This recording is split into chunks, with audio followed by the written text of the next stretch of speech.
प्राकृतिक संसाधनों का संपोषित प्रबंधन।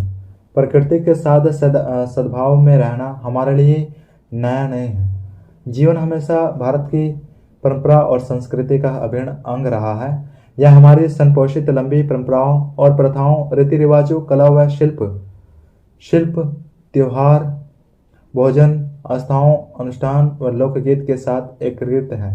हमारा यह दर्शन है कि संपूर्ण प्राकृतिक संसार सद्भाव में रहे, जो संस्कृत के प्रसिद्ध वाक्यांश वसुधैव कुटुंबकम में परिलक्षित होता है, जिसका अर्थ है संपूर्ण पृथ्वी एक परिवार है। इस वाक्यांश का उल्लेख महाउपनिषद में मिलता है, जो शायद प्राचीन भारतीय साहित्य अर्थवेद का ही एक हिस्सा है।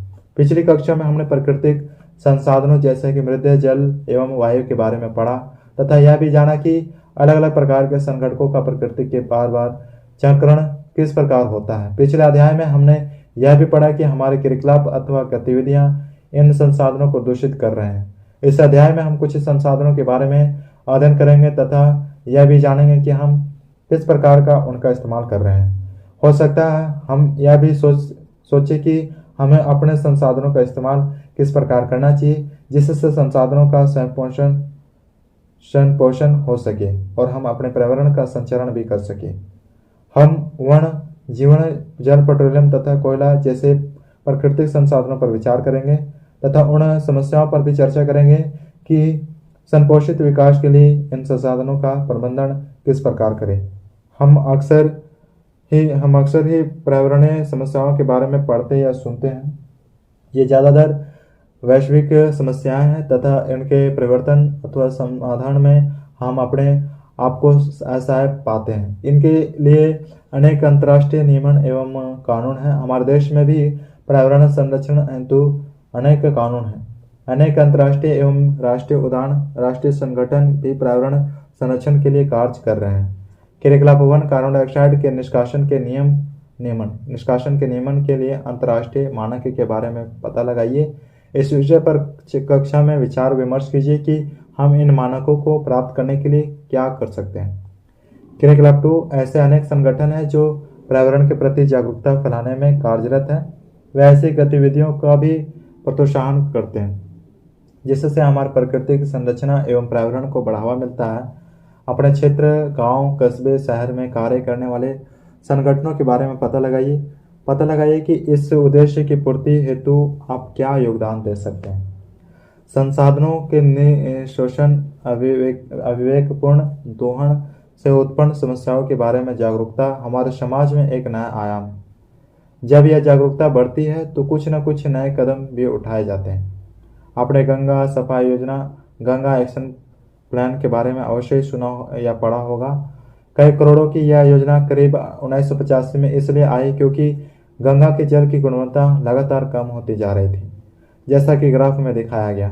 कोलिफॉर्म जीवाणु का एक ही वर्ग है जो मानव के आंत्र में मिलता है। जल में इसकी उपस्थिति इस रोग के कारक जीवाणु द्वारा जल का संदूषित होना व्यक्त करती है। क्या आप जानते हैं गंगा का प्रदूषण? गंगा हिमालय में स्थित अपने उद्गम स्रोत गंगोत्री से बंगाल की खाड़ी में गंगा सागर तक 2500 किलोमीटर तक की यात्रा करती है। इसके किनारे स्थित उत्तर प्रदेश, बंगाल तथा बिहार के 100 से अधिक नगरों ने इसे एक नाले में परिवर्तित कर दिया है।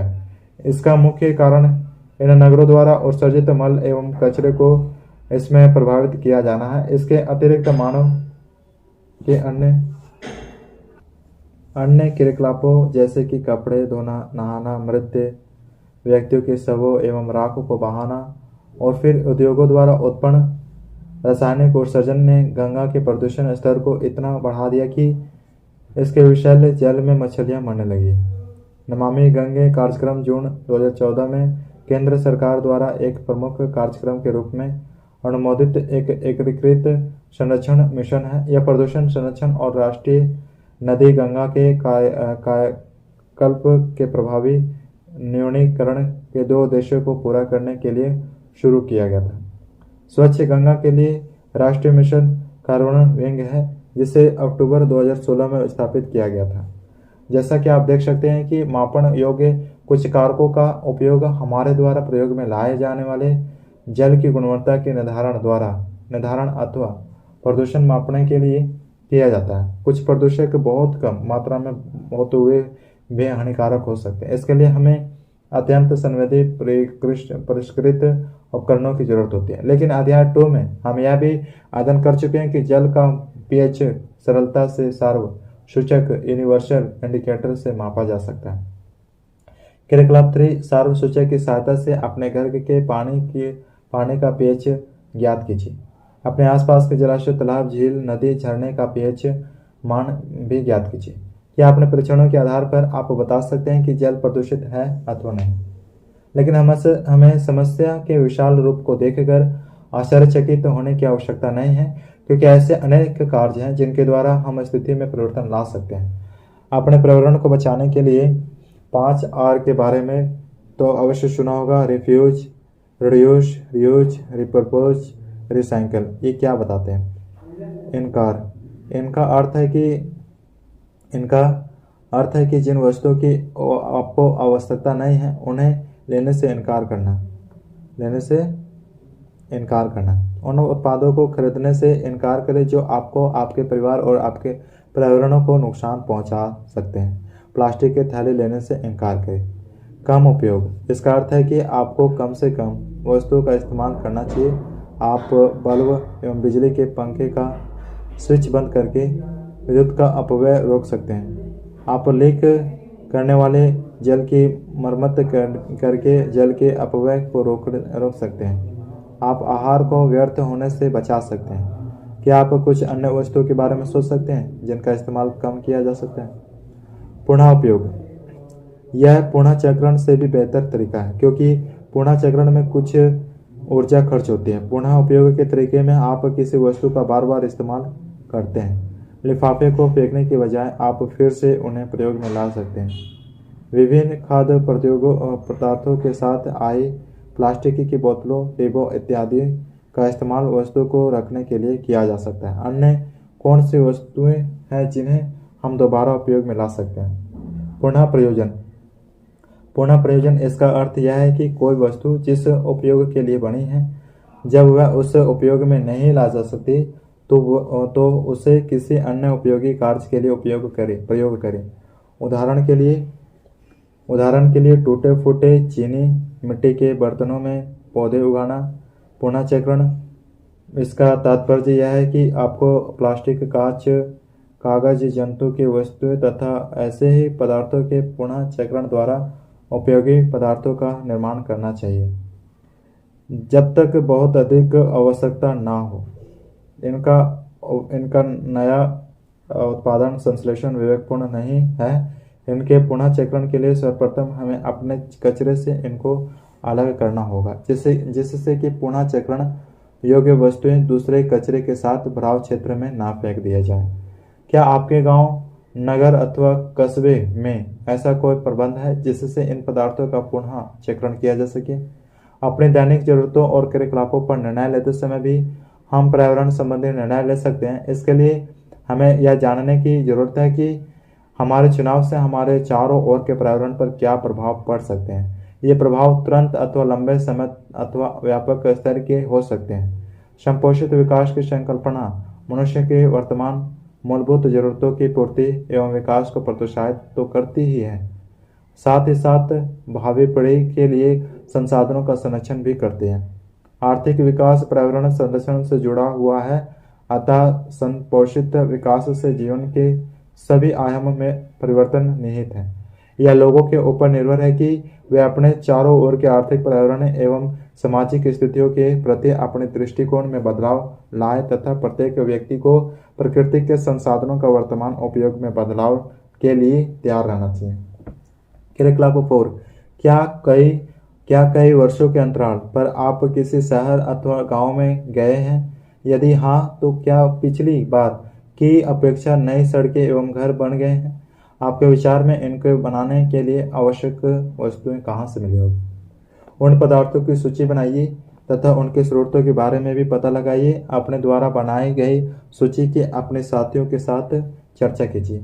क्या आप ऐसे उपाय सुझा सकते हैं जिनसे इन वस्तुओं के इस्तेमाल में कमी लाई जा सके। हमें संसाधनों के प्रबंधन की क्यों आवश्यकता है? केवल इमारतें एवं सड़कें ही नहीं, परंतु वे सारी वस्तुएं जिनका हम प्रयोग करते हैं, जैसा कि भोजन, कपड़े, पुस्तकें, खिलौने, फर्नीचर, वाहन तथा औजार इत्यादि, सभी हमें पृथ्वी पर उपलब्ध प्राकृतिक संसाधन से मिलती है। हमें केवल एक ही चीज पृथ्वी के बाहर से मिलती है, वह है सौर ऊर्जा, लेकिन हमें यह ऊर्जा पृथ्वी पर उपस्थित जीवों के द्वारा किए गए परिक्रमों से तथा विभिन्न रासायनिक एवं भौतिक परिक्रमों द्वारा ही प्राप्त होती है। हमें अपने संसाधनों का विवेकपूर्ण ढंग से उपयोग करने की क्यों आवश्यकता है? क्योंकि ये संसाधन असीमित मात्रा में नहीं है। स्वास्थ्य सेवाओं के कारण हमारी जनसंख्या में तीव्रता से वृद्धि हो रही है।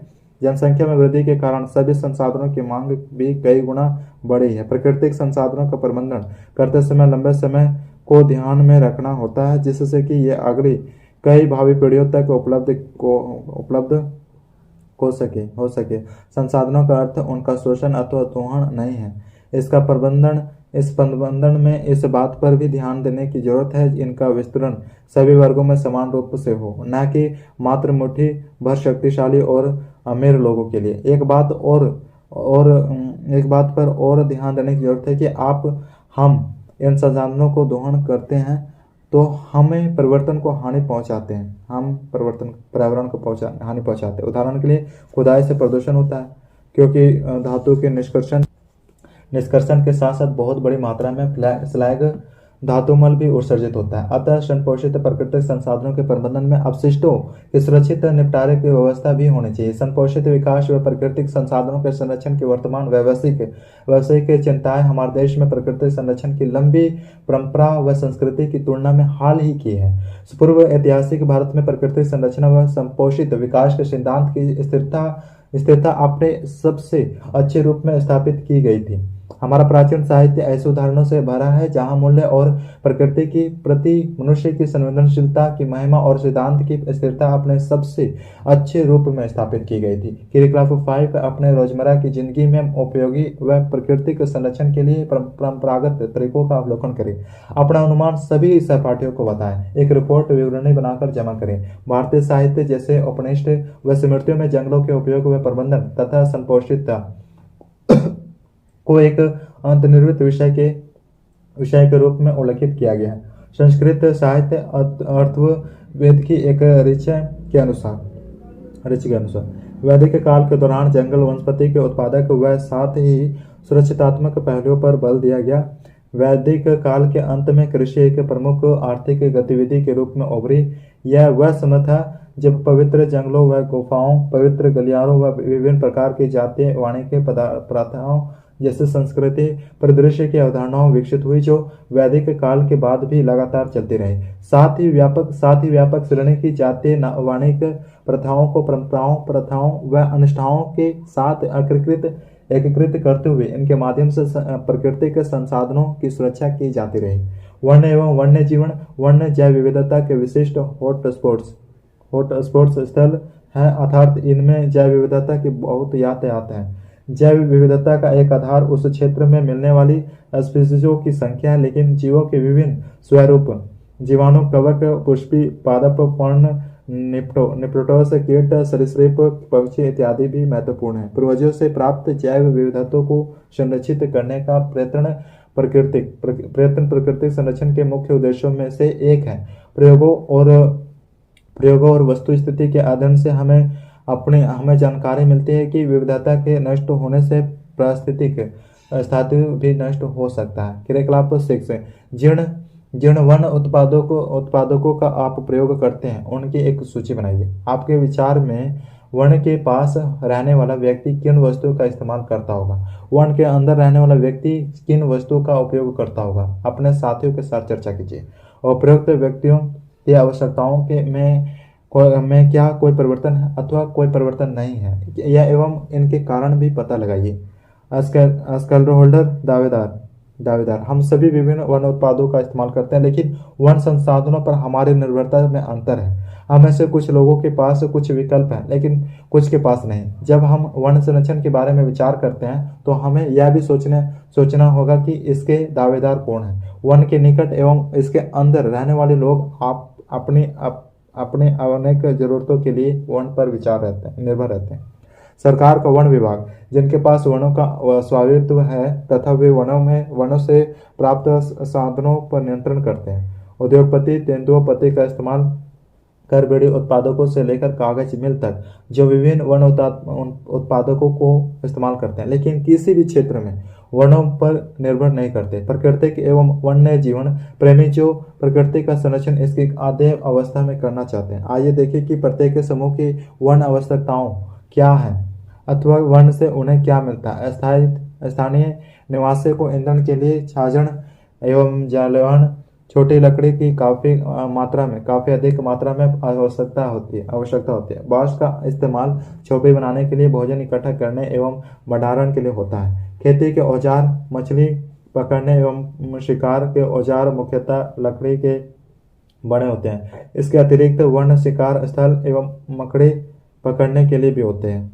विभिन्न व्यक्ति फल, औषधि तथा नट्स एकत्र करने के लिए साथ साथ अपने मवेशी पशुओं को वन में चराते हैं अथवा उनका चारा वन से इकट्ठा करते हैं। क्या आप सोचते हैं कि वन संपदा का इस प्रकार इस्तेमाल करने से इन संसाधनों का ह्रास हो जाएगा? यह मत भूलिए कि अंग्रेजों के भारत आने से पूर्व लोग इन वनों में शताब्दी से रह रहे थे। अंग्रेजों ने वनों का स्वामित्व अपने हाथ में ले लिया। उनसे पहले यहाँ के मूल निवासियों ने ऐसी पद्धतियों का विकास किया जिससे संपोषण भी होता रहा। अंग्रेजों ने न केवल वनों पर आधिपत्य जमाया वरना उनका निर्ममता से शोषण भी किया। यहाँ के मूल निवासियों को एक सीमित क्षेत्र में रहने के लिए मजबूर किया गया था तथा वन संसाधनों का किसी हद तक अत्यधिक दोहन भी शुरू हो गया। स्वतंत्रता के पश्चात वन विभाग ने अंग्रेजों से वनों का नियंत्रण तो अपने हाथ में ले लिया, लेकिन प्रबंधन प्रणाली में स्थानीय लोगों के ज्ञान एवं आवश्यकताओं की उपेक्षा होती रही। अतः वनों के बहुत बड़े क्षेत्र एक ही प्रकार के वृक्षों जैसे कि पाइन, चीड़, यूकिलिप्टस अथवा टेका के वनों में परिवर्तित हो गए। इन वृक्षों के उगाने के लिए सबसे पहले सारे क्षेत्र में अन्य सभी पौधों को हटा दिया गया, जिससे क्षेत्र की जैव विविधता बड़े स्तर पर समाप्त हो गई। यही नहीं, स्थानीय लोगों की मूल्य जरूरतों जैसे पशुओं के लिए चारा, औषधि हेतु वनस्पति फल एवं नट इत्यादि की आपूर्ति भी नहीं हो सकी। इस प्रकार के रोपण से उद्योगों का हित था जो वन विभाग के लिए भी राजस्व का मुख्य स्रोत बन गए। क्रियाकलाप 7 किन्हीं दो वन्य उत्पाद के बारे में पता लगाइए जो किसी उद्योग का आधार है। विचार विमर्श कीजिए कि क्या यह उद्योग लंबी अवधि तक संपोषित हो सकता है अथवा क्या हमें इन उत्पादों के इस्तेमाल को नियंत्रित करने की आवश्यकता है। क्या आप जानते हैं कि कितने उद्योग वन उत्पादों पर निर्भर करते हैं? टिम्बर, इमारती लकड़ी, कागज, खेल का सामान तथा लाख का सामान इसको कुछ उदाहरण है। उद्योग इन वनों को कच्चे माल का स्रोत मात्र ही समझते हैं। निहित स्वार्थ के कारण लोगों का एक बड़ा वर्ग सरकार से उद्योगों के कच्चे माल के लिए महत्वपूर्ण वन उत्पादों को बहुत अल्प मूल्य पर प्राप्त करने में लगा रहता है, क्योंकि स्थानीय निवासियों की तुलना में इन व्यक्तियों की पहुंच सरकार में काफी ऊपर तक होती है। अतः उन्हें उस क्षेत्र के संपोषित विकास में कोई दिलचस्पी नहीं होती। उदाहरण के लिए किसी वन के चीड़ के सभी वृक्षों को काटने के बाद वे दूर के वनों से चीड़ प्राप्त करने लगेंगे। उन्हें इस बात से कोई मतलब नहीं है कि वे इनका इष्टतम इस्तेमाल सुनिश्चित करें जिससे कि वे आगे आने वाली पीढ़ियों को भी प्राप्त हो सके। आपके विचार में लोगों को इस तरह व्यवहार करने से कैसे रोका जा सकता है? अतः अंत में हम विचार करते हैं वन्य जीवन एवं प्रकृति प्रेमियों का जो वन पर निर्भर नहीं है, लेकिन वनों के प्रबंधन पर उनकी बातों को बहुत महत्व दिया जाता है। संरक्षण आंदोलन की शुरुआत बड़े जंतुओं जैसे कि शेर, चीता, गैंडा एवं हाथी से हुई थी। अब उन्होंने संपूर्ण जैव विविधता को पूरी तरह से संरक्षित रखने के महत्व को समझ लिया, लेकिन क्या हमें ऐसे व्यक्ति को पर्याप्त महत्व नहीं देना चाहिए जो वन तंत्र का एक भाग बन गया है? इस बात के पर्याप्त प्रमाण है कि स्थानीय निवासी परंपरा अनुसार वनों के संरक्षण का प्रयत्न कर रहे हैं। उदाहरण के लिए राजस्थान के व्यवसाय समुदाय के लिए वन्य प्राणी एवं अन्य संरक्षण उनके धार्मिक अनुष्ठान का एक हिस्सा बन गया है। भारत सरकार ने पिछले दिनों जीव संरक्षण के लिए अमृत देवी बिश्नोई राष्ट्रीय पुरस्कार की व्यवस्था की है। यह पुरस्कार अमृता देवी बिश्नोई की याद में दिया जाता है, जिन्होंने 1771 में राजस्थान के जोधपुर के पास स्थित खेजराली गांव में खेजरी वृक्ष को बचाने के लिए 363 लोगों के साथ अपने आप को बलिदान कर दिया। अध्ययनों ने इस बात को सुस्पष्ट कर दिया कि वनों के परंपरागत इस्तेमाल के तरीकों के विरुद्ध पूर्वाग्रह का कोई ठोस आधार नहीं है। उदाहरण के लिए विशाल हिमालय राष्ट्रीय उद्यान के सुरक्षित क्षेत्र में अल्पाइन के वन में है, जो पेड़ों के चरागाह थे। घुमंतु खाना बदो चरवाहे प्रत्येक वर्ष ग्रीष्म ऋतु में अपनी भेड़ घाटी से इस क्षेत्र में चराने लिए ले जाते थे, लेकिन इस राष्ट्रीय उद्यान की स्थापना के पश्चात इस परंपरा को रोक दिया गया। अब यह देखा गया कि सबसे पहले तो यह घास आकार में बहुत लंबी होती थी, फिर लंबाई के कारण जमीन पर गिर जाते हैं, जिससे नई घास की और अधिक वृद्धि रुक जाती है। संरक्षित क्षेत्रों में स्थानीय निवासियों को बलपूर्वक रोकने की प्रबंध नीति संभवतः लंबी अवधि तक सफल नहीं हो पाएगी। किसी भी प्रकार से वनों को होने वाली हानि के लिए केवल स्थानीय निवासियों को ही उत्तरदायी समझना ठीक नहीं। हम औद्योगिक आवश्यकताओं एवं विकास परियोजनाओं जैसे बांध एवं सड़क निर्माण से वनों से विनाश अथवा इनको होने वाली क्षति से आंखें नहीं मूंद सकते हैं। इन संरक्षित क्षेत्रों में पर्यटकों के द्वारा अथवा पर्यटकों की सुविधा के लिए किए गए प्रबंध से होने वाली क्षति के बारे में विचार करना होगा। हमें मानना होगा कि मनुष्य की गतिविधियों वनों की प्राकृतिक छवि में बहुत अधिक है। हमें इस हस्तक्षेप गतिविधियों की सीमा एवं प्रकृति का प्रबंध करना होगा। वन संसाधनों का इस्तेमाल इस प्रकार करना होगा कि ये पर्यावरण एवं विकास दोनों के हित में हो। दूसरे शब्दों में, जब वन अथवा पर्यावरण संरक्षित किए जाए, उनके सुनियोजित इस्तेमाल का लाभ स्थानीय निवासियों को मिलना चाहिए।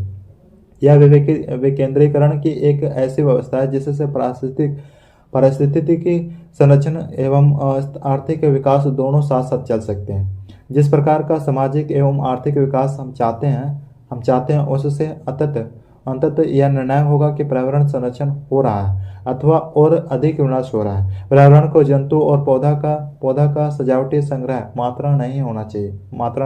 मात्रा नहीं माना जा सकता है। यह एक जटिल व्यवस्था है जिससे हमें इस्तेमाल के लिए अनेक प्रकार के प्राकृतिक संसाधन प्राप्त होते हैं। हमें अपने सामाजिक एवं आर्थिक विकास की आपूर्ति हेतु पूरी सावधानी से इन संसाधनों का इस्तेमाल करना होगा। संपोषित प्रबंधन, हमें इस पर विचार करना होगा कि क्या ऊपर दिए गए सभी देवदारों के लक्ष्य वन प्रबंधन के दृष्टिकोण से समान है। उद्योगों को वन संपदा ज्यादातर बाजार के मूल्य से बहुत कम मूल्य पर उपलब्ध कराई जाती है, जबकि वहां के स्थानीय लोगों को इससे वंचित रखा जाता है। चिपको आंदोलन स्थानीय लोगों को वनों से अलग करने की नीति का ही परिणाम है। यह आंदोलन हिमालय के ऊंची पर्वत श्रृंखलाओं में गढ़वाल के रहने नामक गांव में हुई एक घटना से 1970 के प्रारंभिक दशक में शुरू हुआ था। यह विवाद स्थानीय लोगों एवं लकड़ी के ठेकेदार के बीच शुरू हुआ, क्योंकि उसे गांव के समीप के वृक्षों को काटने का अधिकार दे दिया गया था। एक निश्चित दिन ठेकेदार के आदमी वृक्ष काटने के लिए आए, जब वहां के निवासी पुरुष वहां नहीं थे। इस बात से निडर वहां की महिलाएं फौरन वहां पहुंच गई तथा उन्होंने वृक्षों को अपनी बाहों में भरकर चिपक कर ठेकेदार के आदमियों को पेड़ काटने से रोका, जिससे विचलित होकर ठेकेदार को अपना काम समाप्त करना पड़ा। प्राकृतिक संसाधनों को नियंत्रण की इस प्रतियोगिता में दोबारा पूरा होने वाला इन संसाधनों का संरक्षण अंतर्निहित है। इसी उद्देश्य से उनके इस्तेमाल के तरीके पर प्रश्न उठाए गए। लकड़ी के ठेकेदार ने उस क्षेत्र के सभी पेड़ों को काट कर गिरा दिया होता और क्षेत्र हमेशा के लिए वृक्षहीन हो जाता। स्थानीय समुदाय वृक्षों के ऊपर चढ़कर कुछ पत्तियां एवं शाखाएं ही काटता है, जिससे समय के साथ साथ उनका दोबारा पूर्ण भी होता रहता है। चिपको आंदोलन बहुत तेजी से बहुत से समुदायों में फैल गया एवं जनसंचार ने भी इसमें अपना सहयोग दिया तथा सरकार को यह सोचने पर मजबूर कर दिया कि वन किसके हैं तथा वन संसाधनों के समुचित इस्तेमाल के लिए प्राथमिकता तय करने के लिए दोबारा सोचने पर मजबूर कर दिया। अनुभव ने लोगों को बता दिया कि वनों के विनाश से केवल वन की उपलब्धता ही प्रभावित नहीं होती, वरना जल स्रोत एवं मिट्टी की गुणवत्ता भी प्रभावित होती है। स्थानीय लोगों के योगदान से निश्चित रूप से वनों के प्रबंधन की दक्षता बढ़ेगी। वन प्रबंधन में लोगों की भागीदारी का एक उदाहरण, 1972 में पश्चिम बंगाल वन विभाग को प्रदेश के दक्षिण पश्चिमी जिलों में नष्ट हुए साल के वनों को दोबारा पूरा करने की अपनी योजना के सफल न होने के कारणों का पता लगा। सर्वेक्षणों से पता चला कि स्थानीय निवासियों एवं प्रशासन में बहुत दूरी है तथा उनमें आपस में कोई संवाद तक नहीं है, जिससे निवासियों एवं कर्मचारियों के बीच झगड़ते होते रहते थे। इन झगड़ों ने नक्सली जैसे हिंसक आंदोलन को और भी बढ़ावा दिया। अतः वन विभाग ने अपनी नीति में परिवर्तन किया तथा मिदनापुर के अरबाड़ी वन क्षेत्र में एक योजना शुरू की। यहाँ वन विभाग के एक दूरदर्शी अधिकारी एक के बनर्जी ने ग्रामीणों को अपनी योजना में शामिल किया तथा उनके योगदान से बुरी तरह से क्षतिग्रस्त साल के वन के 1272 हेक्टेयर क्षेत्र का संरक्षण किया। इसके बदले में निवासियों को क्षेत्र की देखभाल की जिम्मेदारी के लिए रोजगार मिला। इसके साथ ही उन्हें वहां से उपज की 25% के इस्तेमाल का अधिकार भी मिला और बहुत कम मूल्य पर जलवान के लिए लकड़ी और पशुओं को चराने की अनुमति भी दी गई। स्थानीय समुदाय की सहमति एवं सक्रिय भागीदारी से 1983 तक अरबाड़ी का सलवान समुद्र हो गया तथा पहले बेकार कहे जाने वाले वन का मूल्य 12.5 करोड़ आंका गया। 12.5 करोड़ आंका गया। जल धरती पर रहने वाले सभी जीवों की मूल जरूरत है। हम पहली कक्षा में एक संसाधन के रूप में जल के चक्र तथा जल के महत्व के बारे में पढ़ चुके हैं। मनुष्य ने किस प्रकार जल स्रोतों को दूषित किया और साथ ही साथ मनुष्य के प्रकृति में दखल से बहुत अधिक क्षेत्रों में जल की उपलब्धता भी प्रभावित हुई। उपरोक्त क्रियाकलाप के पश्चात आपको जानकारी आश्चर्य होगा कि अत्यधिक निरंतरता वाले क्षेत्रों एवं जल की कमी वाले क्षेत्रों में घनिष्ठ संबंध है। वर्षों के पैटर्न के अध्ययन से भारत के अलग अलग क्षेत्रों में जल उपलब्धता का पूर्ण सत्य सामने नहीं आता। भारत में वर्षा मुख्यतः मानसून पर निर्भर करती है। इसका तात्पर्य यह है कि वर्षा की अवधि साल के कुछ महीनों तक ही सीमित रहती है। प्रकृति में मानसून के अभिधान के पश्चात भी क्षेत्रों के वनस्पति आच्छादन कम होने के कारण भूजल स्तर की उपलब्धता में काफी कमी आई है। फसलों के लिए जल की अधिक मात्रा में गंगा नगरों के कूड़े कचरों एवं उद्योगों से प्रभावित प्रदूषकों ने जल को प्रदूषित कर उसकी उपलब्धता की समस्या को और अधिक जटिल बना दिया है। बांध, नहरों एवं जलाशय का उपयोग भारत के अलग अलग क्षेत्रों में सिंचाई के लिए प्राचीन समय से किया जाता रहा। पहले इन तकनीकों का इस्तेमाल स्थानीय लोगों द्वारा की गई दखल थी तथा स्थानीय निवासी उसका प्रबंध दैनिक एवं कृषि आवश्यकताओं की पूर्ति के लिए करते थे ताकि जल पूरे साल उपलब्ध रह सके। इस भंडारित जल का नियंत्रण सही तरह से किया जाता था तथा जल की उपलब्धता के आधार पर सदियों एवं दशकों के अनुभव के आधार पर इष्टतम फसल पैटर्न अपनाए गए। सिंचाई के इन संसाधनों का प्रबंधन भी स्थानीय लोगों द्वारा किया जाता था। अंग्रेजों ने भारत में आकर अन्य बातों के साथ साथ इस प्रणाली को भी बदल दिया। बड़ी परियोजनाओं को जैसे कि बड़े बड़े बांध तथा दूर तक जाने वाले बड़ी बड़ी नहरों की सर्वप्रथम संकल्पना तथा उन्हें क्रियान्वित करने का कार्य भी अंग्रेजों द्वारा ही किया गया, जिसे हमारी स्वतंत्रता के बाद हमारी सरकार ने भी पूरे जोश के साथ अपनाया। इन बड़ी बड़ी परियोजनाओं से सिंचाई के स्थानीय तरीके अपचित होते गए तथा सरकार धीरे धीरे इनका प्रशासन एवं प्रबंधन अपने साथ में लेती चली गई, जिससे जल के स्थानीय स्रोतों पर स्थानीय निवासियों का नियंत्रण खत्म हो गया। हम बांध का निर्माण क्यों करना चाहते हैं? बड़े बांध में जल का संग्रहण पर्याप्त मात्रा में किया जा सकता है, जिसका इस्तेमाल केवल सिंचाई के लिए ही नहीं बल्कि विद्युत के उत्पादन के लिए भी किया जाता है। इसके बारे में आप अध्याय 15 में पढ़ चुके हैं। इनसे निकलने वाले नहरें जल की बहुत बड़ी मात्रा को दूरस्थ स्थानों तक पहुंचाती है। उदाहरणतः इंदिरा गांधी नहर से राजस्थान के बहुत बड़े क्षेत्र में हरियाली आ गई है, लेकिन जल के खराब प्रबंधन के कारण मात्र कुछ ही व्यक्तियों द्वारा लाभ उठाने के कारण जल प्रबंधन के लाभ से बहुत अधिक लाभ वंचित रह गए। जल का समान अनुपातिक वितरण नहीं है। जल स्रोत के पास रहने वाले व्यक्ति धान एवं गन्ना जैसी अधिक जल वाली फसल उगा लेते हैं, जबकि दूर के लोगों को जल उपलब्ध ही नहीं हो पाता। उन व्यक्तियों की व्यवस्था और भी बढ़ जाती है तथा असंतोष तो होता है। जब उन व्यक्तियों को नहर एवं बांध बनाते समय विस्थापित किया गया और उस समय किए गए वादों को भी पूरा नहीं किया गया, बड़े बांधों के निर्माण के विरोध में उठे रहे उन कारणों के चर्चा हम पिछले अध्याय में कर चुके हैं। गंगा नदी पर बना टिहरी बांध इसका सापेक्ष उदाहरण है। सापेक्ष उदाहरण, आपने नर्मदा बचाओ आंदोलन के बारे में भी अवश्य पढ़ा होगा, जिसमें नर्मदा नदी पर बनने वाले बांध की ऊंचाई में वृद्धि करने का विरोध हो रहा है। बड़े बांध के विरोध में मुख्यतः 3 समस्याओं की चर्चा विशेष रूप से होती है।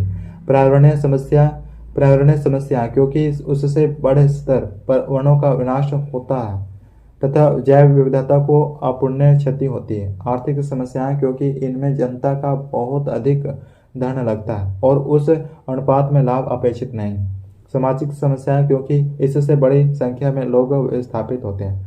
विकास के विभिन्न परिणामों में विस्थापित होने वाले अधिकांश व्यक्ति गरीब आदिवासी होते हैं, जिन्हें इन परिणामों से कोई फायदा नहीं होता तथा उन्हें जंगलों एवं अपनी भूमि से भी हाथ धोना पड़ता है, जिसकी क्षति आपूर्ति भी ठीक प्रकार से नहीं होती। 1970 में निर्मित तावा बांध के विस्थापित को अभी भी वे लाभ नहीं मिले जिनके उनसे वायदे किए गए थे। जल संग्रहण, जल संपद प्रबंधन में जल एवं मिट्टी संरक्षण पर जोर दिया जाता, जिससे कि जैव मात्रा उत्पादन में वृद्धि हो सके। इसका प्रमुख उद्देश्य जल एवं भूमि के प्राथमिक स्रोतों का विकास, द्वितीय संसाधन जंतुओं एवं पौधों का उत्पादन इस प्रकार करना जिससे पारिस्थितिक संतुलन उत्पन्न न हो। जल संभर प्रबंधन न केवल जल संभर समुदाय की आय एवं उत्पादन बढ़ता है, वरना बाढ़ एवं सूखे को भी शांत करता है तथा जलाशय एवं निचले बांधों का जीवन काल भी बढ़ाता है। अनेक संगठन प्राचीन कालीन जल संरक्षण प्रणालियों को दोबारा जीवित करने में लगे हैं, जो बांध जैसी बड़ी परियोजनाओं का विकल्प बन सकते हैं। इन समुदायों ने जल संरक्षण के ऐसे सैकड़ों तरीके विकसित किए हैं, जिनके द्वारा भूपृष्ठ पर पड़ने वाली प्रत्येक बूंद का संरक्षण किए जा सके, जैसे कि झीलों का निर्माण, छोटे छोटे गड्ढे खोदना, साधारण जल संभर बनाना, मिट्टी के छोटे बांध बनाना, रेत व चूने के पत्थर के संग्राहक बनाना तथा घर की छतों से जल इकट्ठा करना। इससे भूजल स्तर में वृद्धि हो जाती है तथा नदी भी दोबारा जीवित हो जाती है। एक पारंपरिक प्रौद्योगिकी द्वारा भारत के वाटरमैन देश के सबसे शुष्क क्षेत्र के सूखाग्रस्त गांवों के हजारों ग्रामीणों की जिंदगी बदल पाए।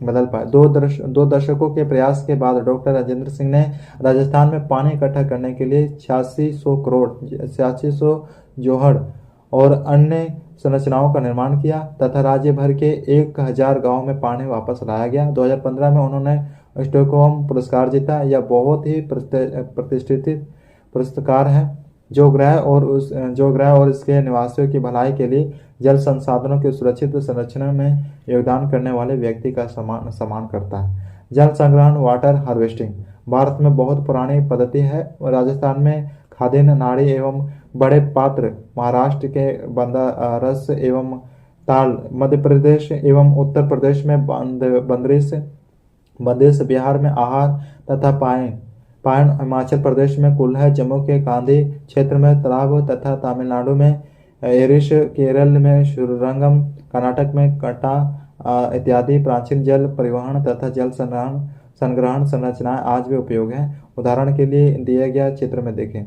जल संग्रहण तकनीक स्थानीय होती है तथा इसका लाभ भी स्थानीय सीमित क्षेत्र का होता है। स्थानीय निवासियों को जल संरक्षण का नियंत्रण देने से इन संसाधनों का अतिदोहन एवं अकुशल प्रबंधन कम होता है अथवा पूरी तरह समाप्त हो सकते हैं। बड़े समतल भूभाग में जल संग्रहण स्थल मुख्यतः अर्ध चंद्राकार मिट्टी के गड्ढे अथवा निचले स्थान, वर्षा ऋतु में पूर्णतः भर जाने वाली नालियां, प्राकृतिक जलमार्ग पर बनाए गए चेक डैम जो छोटे कंकड़ पत्थरों अथवा कंक्रीट द्वारा बनाए जाते हैं। इन छोटे बांधों के अवरोध के कारण इनके पीछे मानसून का जल तालाबों में इकट्ठा हो जाता है। केवल बड़े जलाशयों में जल पूरे साल भरा रहता है, परंतु छोटे जलाशयों में यह जल 6 महीने या उससे भी अल्प समय तक भरा रहता है। इसके पश्चात ये सूख जाते हैं। इनका मुख्य उद्देश्य जल संग्रहण नहीं है, अपितु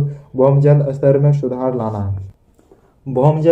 भौमजल के रूप में जल के संरक्षण के अनेक लाभ हैं। यह वाष्प बनकर उड़ता नहीं, बल्कि यह आसपास में फैल जाता है, बड़े क्षेत्र में वनस्पति को नमी पहुंचाता है। इसके अलावा इससे मच्छर के जनन की समस्याएं भी नहीं होती है।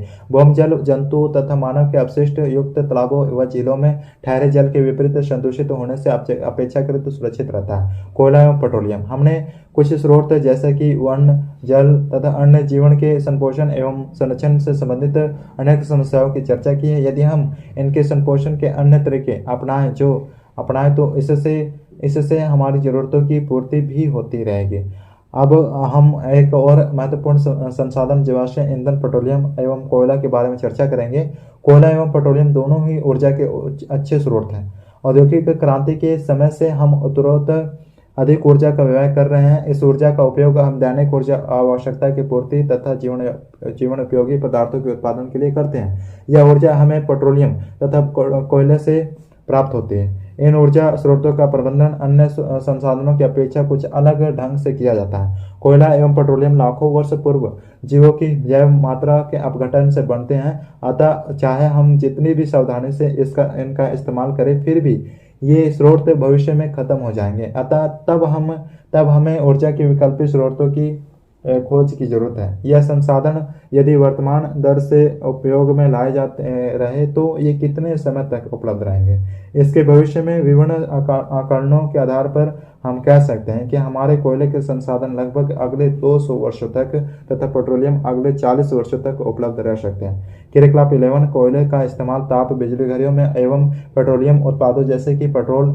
एवं डीजल यातायात विभिन्न साधन जैसे कि मोटर वाहन, वायुयान एवं जलयान में प्रयोग किया जाता है। आज के युग में विद्युत साधनों एवं यातायात में विद्युत के प्रयोग के कारण वास्तव में हम इसके बगैर इस जीवन की कल्पना भी नहीं कर सकते। अतः क्या आप कुछ ऐसी युक्ति सोच सकते हैं जिससे पेट्रोलियम एवं कोयले के उपयोग को कम किया जा सके? लेकिन जब हम पेट्रोलियम एवं कोयले की खपत के बारे में सोचते हैं तो ऊर्जा के अन्य स्रोतों के बारे में विचार का एकमात्र आधार नहीं है, क्योंकि पेट्रोलियम एवं कोयला जैव मात्रा में बनते हैं, जिनमें कार्बन के अतिरिक्त हाइड्रोजन, सल्फर एवं नाइट्रोजन भी होते हैं। जब इनका दहन किया जाता है तो कार्बन डाइऑक्साइड, जल सल्फर के डाइऑक्साइड तथा नाइट्रोजन के ऑक्साइड बनते हैं। अपर्याप्त वायु ऑक्सीजन में जलने पर कार्बन डाइऑक्साइड के बजाय कार्बन मोनोऑक्साइड बनती है। इन उत्पादों में से सल्फर एवं नाइट्रोजन के ऑक्साइड तथा कार्बन मोनोऑक्साइड वैशाली तथा जहरीली गैसें तथा कार्बन डाइऑक्साइड एक ग्रीन हाउस गैस है। पेट्रोलियम एवं कोयले पर विचार करने का एक अन्य दृष्टिकोण यह भी है कि ये कार्बन के विशाल भंडार हैं। यदि इनकी संपूर्ण मात्रा का कार्बन जलाने पर कार्बन डाइऑक्साइड में बदला गया तो पृथ्वी पर ऑक्सीजन की उपलब्धता अत्यंत कम हो जाएगी। साथ ही साथ उपलब्ध कार्बन डाइऑक्साइड से गहन वैश्विक ऊष्मन होने की संभावना भी है। अतः इन संसाधनों के विवेकपूर्ण इस्तेमाल की जरूरत है। कुछ सरल विकल्पों से हमारे ऊर्जा के उपयोग पर कुछ प्रभाव पड़ सकता है। इनके अनुपातिक हानि लाभ एवं प्रकलन एनवायरमेंट फ्रेंडलीनेस पर विचार करें। प्राकृतिक संसाधन प्रबंधन का दृश्य अवलोकन। प्राकृतिक संसाधनों का संपोषित प्रबंधन एक जटिल कार्य है। इस पर चर्चा करने के लिए हमें खुले दिमाग से सभी पक्षों दावेदारों की जरूरतों का ध्यान रखना होगा। हमें यह तो मानना ही होगा कि लोग अपने हित को प्राथमिकता देने की भरपूर कोशिश करेंगे, लेकिन इस वास्तविकता को लोग धीरे धीरे स्वीकार करने लगे हैं कि कुछ व्यक्तियों के निहित स्वार्थ अन्य बहुत से लोगों के दुख का कारण बन सकते हैं तथा हमारे पर्यावरण का संपूर्ण विनाश भी संभव है। नियमन एवं कानून नियम से आगे हमें अपने सामूहिक एवं व्यक्तिगत आवश्यकताओं तथा सभी के सुख में सामंजस्य स्थापित करना होगा, जिससे कि विकास का लाभ सबको तथा भविष्य की सभी पीढ़ियों को उपलब्ध हो सके।